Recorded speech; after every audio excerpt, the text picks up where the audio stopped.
Bismillahirrahmanirrahim. Assalamualaikum warahmatullahi wabarakatuh. Ya, kita lanjutkan kembali pertemuan instrumen kita. Hari ini kita akan membahas mengenai kromatografi gas atau gas kromatografi.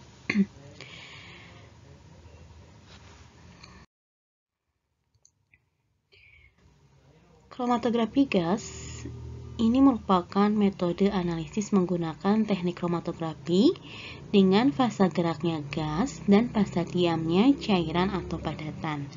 Ya, jadi yang membedakan antara HVLC dengan GC adalah pada fasa gerak. Ya, kromatografi gas menggunakan fasa geraknya berupa gas. Fasa diam pada kromatografi gas tadi bisa berupa zat padat atau zat cair. Jika fasa diamnya berupa zat padat, maka itu kita sebut dengan kromatografi gas padat. Dan jika fasa diamnya berupa zat cair, maka itu disebut dengan kromatografi gas cair.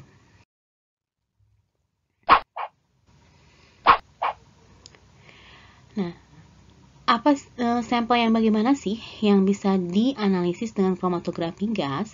Ya, jadi ada syarat tertentu yang harus dimiliki oleh sampel yang akan dianalisis dengan kromatografi gas. Syarat yang pertama, sampel ini harus memiliki keasirian yang cukup. Ya, apa itu keasirian? Berarti dia mudah untuk menguap. Ya, jadi hanya sampel yang mudah untuk menguap yang bisa dianalisis dengan kromatografi gas. Ya, atau kata lainnya, sampelnya harus volatil. Kemudian, karena kromatografi gas ini nanti dilakukan dalam suhu yang tinggi, maka sampel juga ini harus stabil terhadap panas. Ya, jadi dengan persyaratan tersebut, ini hanya sekitar 10-20% saja senyawa yang dapat dianalisis dengan kromatografi gas. Ya, kalau dibandingkan dengan senyawa yang dapat dianalisis dengan HVLC, senyawa yang dapat dianalisis dengan HVLC itu lebih banyak. Ya, karena tadi tidak ada syarat harus memiliki sifat volatil. Ya, kalau kromatografi gas harus memiliki sifat volatil, jadi senyawanya hanya sekitar 10-20% aja yang dapat dianalisis dengan kromatografi gas. Ya. Jadi lebih banyak sampel yang bisa dianalisis dengan HVLC daripada dengan GC.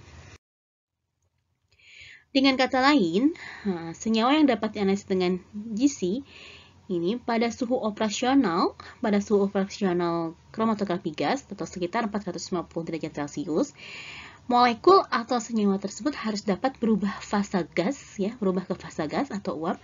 Kemudian molekul tersebut juga tidak terdekomposisi pada suhu tersebut. Ya, kalau dua syarat ini tidak terpenuhi, jadi sampel tersebut tidak bisa kita analisis dengan kromatografi gas.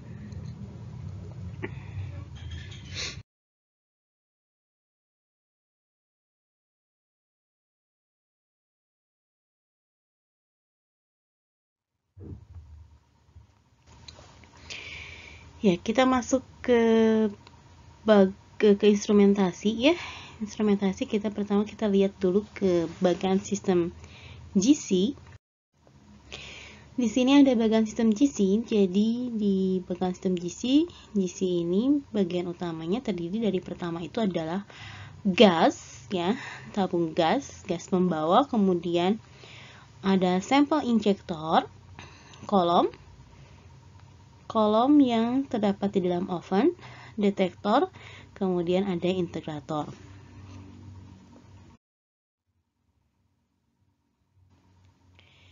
Nah, cara kerjanya ini nanti gas di dalam silinder baja bertekanan tinggi akan dialirkan melalui kolom yang berisi fasa diam.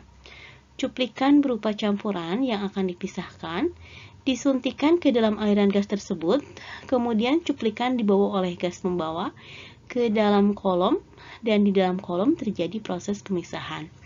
Jadi, pemisahan itu nanti akan terjadinya di dalam kolom. Ya, gasnya berfungsi sebagai fasa gerak. Ya.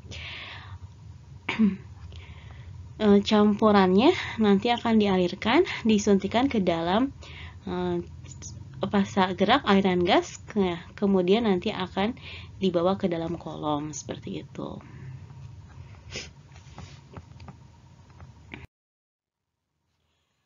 Setelah tadi terjadi pemisahan di dalam kolom, komponen-komponen campuran yang terpisahkan tersebut nanti satu persatu akan meninggalkan kolom, ya, keluar dari kolom. Dan di ujung kolom nanti akan ada suatu detektor yang nanti akan mendeteksi jenis maupun jumlah dari tiap komponen campuran. Hasil pendeteksiannya ini direkam dengan recorder dan dinamakan dengan kromatogram. Ya, sudah saya bahas ya di pertemuan sebelumnya mengenai kromatogram.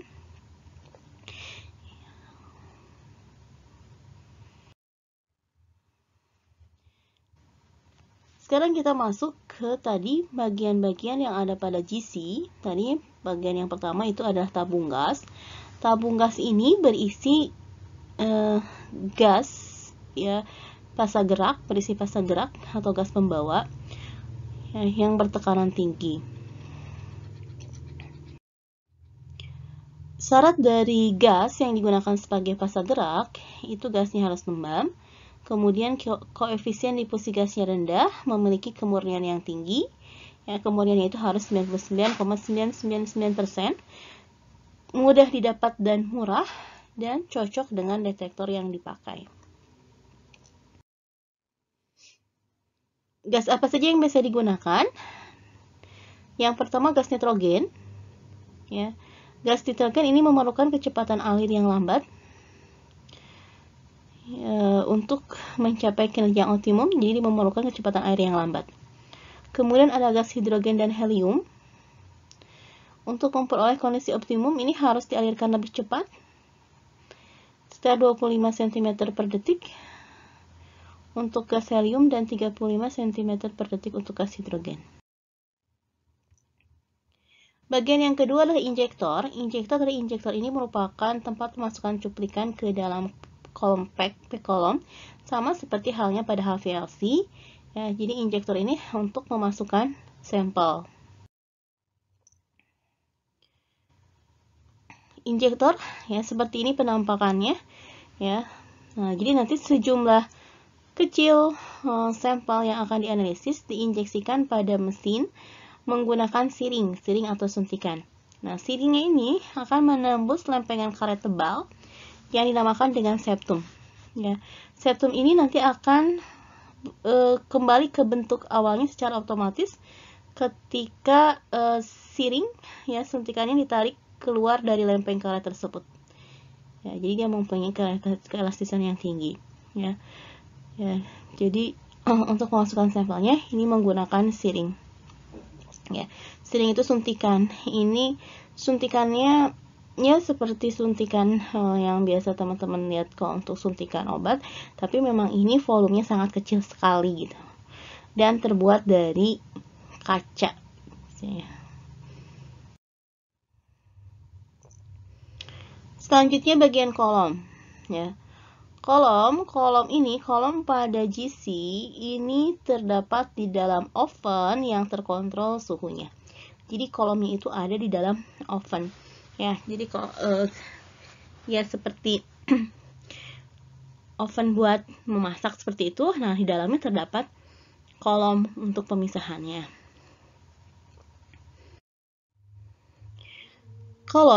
Kolom pada kromatografi gas ini ada dua jenis kolom, yaitu ada kolom pack atau pack column dan juga kolom kapiler. Nah, untuk kolom pack ini terbuat dari stainless steel atau gelas dengan diameter 3-6 mm dan panjangnya 1-5 meter. Kolom diisi dengan serbuk zat padat halus atau zat padat sebagai zat pendukung yang dilapisi zat cair kental yang sukar menguat sebagai fasa diam. Kolom pack lebih banyak menampung cuplikan. Oke. Jadi kolomnya itu tadi dia hanya memiliki diameternya 3-6 mm saja. Jadi kecil diameternya dan dia panjangnya 1-5 meter. Ya, jadi untuk kolom pack ini bisa menampung lebih banyak sampel. Yang kedua ini kolom terbuka, open tubular column, ya, atau kolom kapiler. Kolom kapiler ini ukurannya lebih kecil lagi, ya. Kalau tadi ukurannya 6 mm, ini ukurannya 0,2 sampai 0,7 mm. Sangat kecil sekali. Dan panjangnya 15 sampai 100 meter. Ya, kebayang ya. 15 sampai 100 meter, berarti 1 km panjangnya. Oke. Nah, kenapa sih kolomnya dibuat sangat kecil dan panjang? Ini nyambung ke bahasan kemarin mengenai efisiensi ya. Ketika efisiensi pada pemisahannya itu akan baik jika kolomnya semakin panjang, ya. Dan puncaknya juga akan semakin sempit kalau diameter kolom semakin kecil.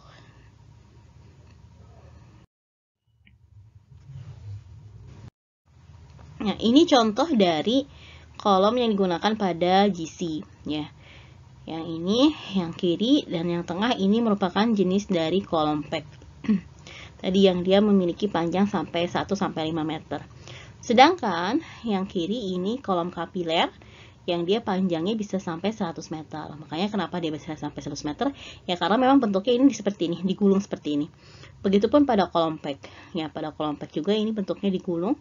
Jadi ini bisa panjangnya 1-5 meter. Ini bisa sampai 100 meter panjangnya. Ya. Dengan bentuk yang seperti ini memang nanti kalau dia menyumbat atau apa sampelnya ini akan susah sekali.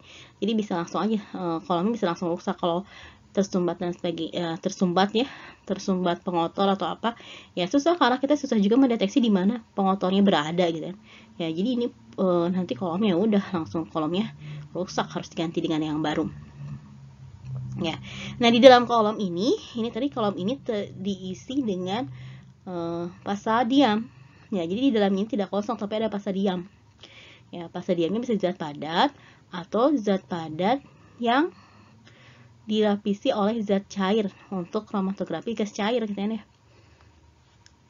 Tuh, jadi ini di dalamnya walaupun ini sekecil ini di dalamnya ada zat padat lagi. Ya. Jadi enggak bukan seperti kawat yang kosong, maksudnya kawat yang seperti itu, tapi di dalamnya itu ada rongga, di dalam rongga ini ada zat padat sebagai pasta diam.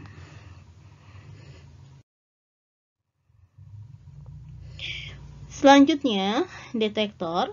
Nah, syarat detektor pada GC, detektor ini harus sensitif, stabilitas dan keterulangannya tinggi, responnya linear terhadap solut, dan waktu responnya pendek. Kemudian memiliki reliabilitas tinggi dan dapat digunakan. Ya, detektor. Ada apa saja yang digunakan untuk detektor? Ya, detektor juga ini tidak boleh merusak. Ini detektor yang umum digunakan. Jadi detektornya itu ada beberapa jenis. Jadi detektor itu tidak hanya satu jenis aja. Ini bisa berbagai jenis detektor. Tadi detektor itu kan dia syaratnya itu dia pokoknya harus mendeteksi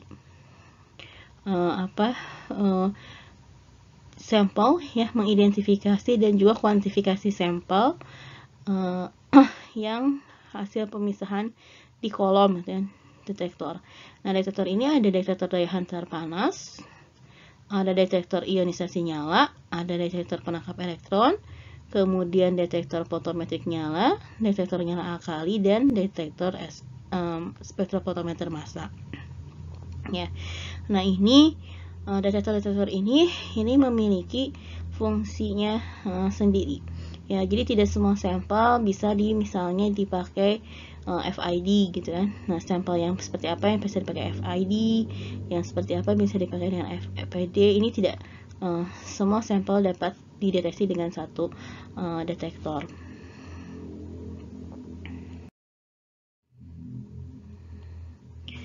Oke, nah ini contohnya. Ya, untuk tadi thermal conductivity atau detektor daya hantar, ya, ini semua senyawa dapat dianalisis, ya. Jumlah minimumnya adalah 10 ppm.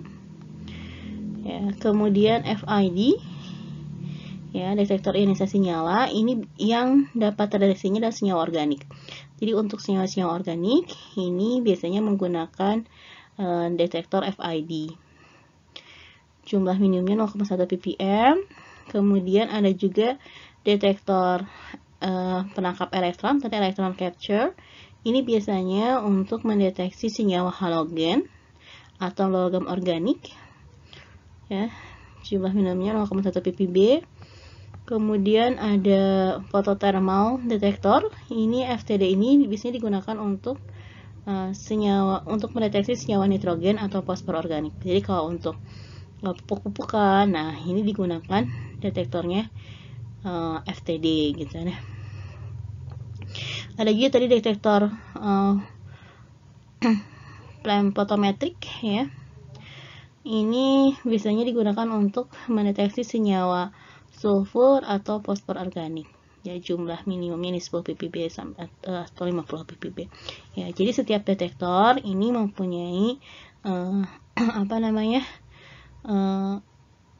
kekhususan untuk mendeteksi senyawa apa. GC ini tadi kan sama seperti HVLC. Ini bisa berfungsi untuk analisis kualitatif, juga untuk analisis kuantitatif. Kalau analisis kualitatif berarti kan untuk identifikasi suatu senyawa. Nah, bagaimana caranya? Caranya, yang pertama ini adalah dengan membandingkan waktu retensi analit dengan waktu retensi standar. Ya, sudah saya bahas di pertemuan sebelumnya ya. Ya, jadi kita membandingkan waktu retensi analit dengan waktu retensi standar. Kemudian, bisa juga ini melakukan kokromatografi dengan cara menambahkan standar ke dalam cuplikan, kemudian dilakukan kromatografi gas. Ya, jadi larutan standarnya ditambahkan ke cuplikan, ke sampel. Nanti setelah ditambahkan ke dalam sampel standarnya, maka nanti di puncak yang sama dengan sampel, ya, di puncak yang sama dengan sampel yang dimaksud, nanti ini akan terjadi peningkatan intensitas atau luas dari puncaknya.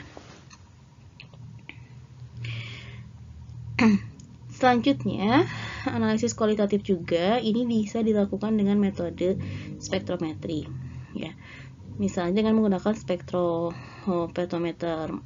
spektrometer massa atau spektrometer inframerah, dan dapat langsung disambungkan ke kolom GC. Ya, jadi misalnya menggunakan spektrofotometer massa. Spektrofotometer massanya, MS-nya disambungkan ke GC, nanti jadi GC-nya dapat menganalisis berat molekul dari senyawa yang dipisahkan. Dari berat molekul itu berarti kan nanti kita bisa mengetahui kira-kira senyawanya apa. Begitupun ini cara yang lain dengan menyambungkannya ke spektrofotometer inframerah. Kalau dengan menyambungkan ke spektrofotometer inframerah, berarti nanti kita dapat langsung dapat mengetahui gugus fungsi apa saja yang terdapat di dalam sampel tersebut.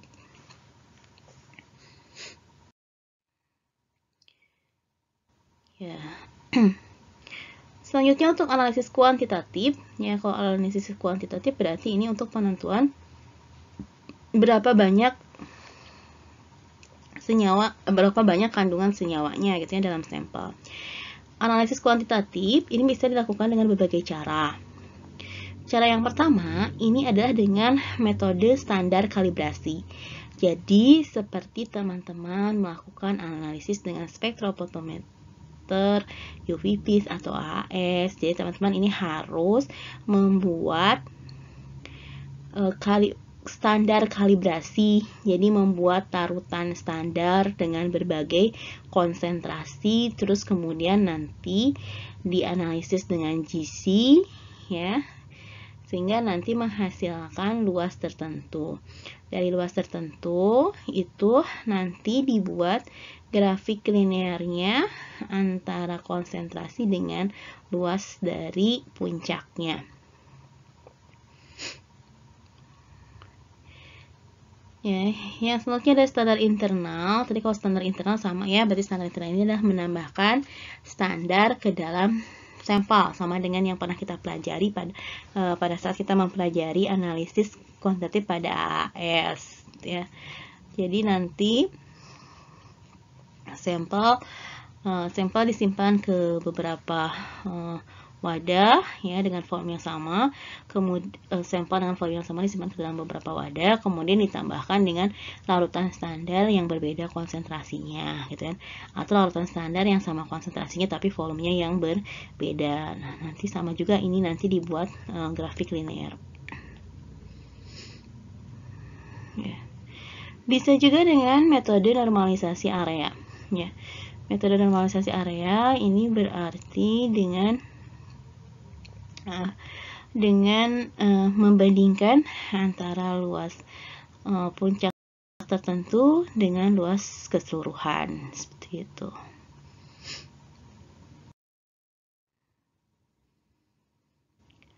Apa saja sih keuntungan dari GC?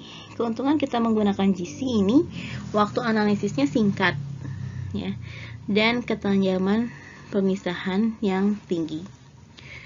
Kemudian dapat menggunakan kolom yang lebih panjang, sehingga ini menghasilkan efisiensi pemisahan yang tinggi.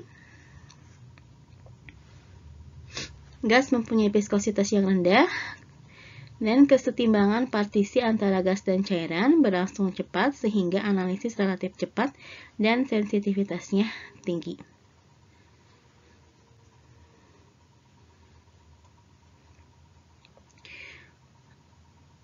Pemakaian pasta cair memungkinkan kita memilih dari sejumlah pasta diam yang sangat beragam yang akan memisahkan hampir segala macam campuran. Oke, itu keuntungannya. Apa kekurangannya? Kekurangannya, teknik kromatografinya ini